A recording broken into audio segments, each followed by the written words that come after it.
Hello everybody and happy Saturday. Thank you so much for hanging out with me on a Saturday. I know I normally don't post on Saturdays, but this week is special. We are launching the Cafe Analog Spring Challenge today. And I say we, but I mean the Cafe Analog team, creators, ambassadors, and obviously the owner, Dee.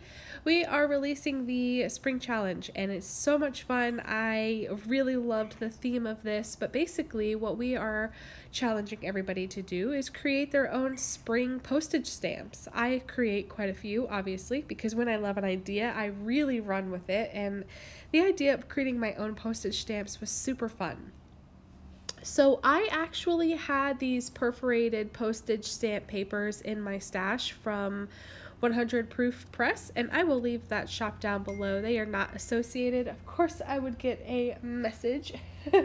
But I know that Lin Ning actually has some postage stamp papers now that I know Desiree was carrying, but I don't know if they are in stock anymore. Hopefully they are. Maybe she'll be ordering more. If they aren't, I'm not sure. You'll have to talk to Dee about that. But these are from 100 Proof Press. They were in my stash from many, many years ago, and I decided to use them to make my own postage stamps. I know another idea is to just draw the perforated look on the outside or just use a stamp. I know the ladies are doing both of those.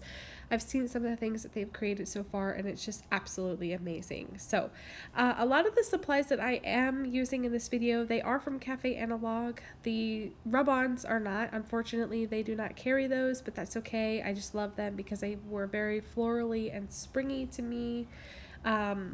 But a lot of the stamps that I'm using are from Cafe Analog, and I really love that. I feel like I don't get to use my stamps enough, and I just love being able to have the opportunity to really pull them out and play with them. So I do not plan on using these postage stamps as actual postage stamps. I feel like I should lay that down as a disclaimer. You just can't make your own postage stamp and use them to send mail. These will be purely decorative, either in my journal or on a letter after I have put the appropriate postage stamps on the letter.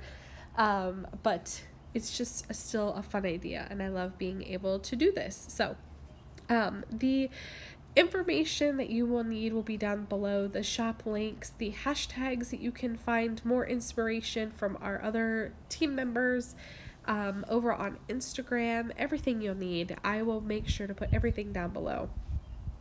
So another thing that I wanted to do was I had these really lovely note papers, and they're from the dolls line that Cafe Analog is carrying, and I wanted to include this one because she's absolutely stunning. And so I'm just using my pencil to mark where her outline will fit inside the postage stamp on top of the stamp that I have put down on the paper already, the vintage wooden stamp.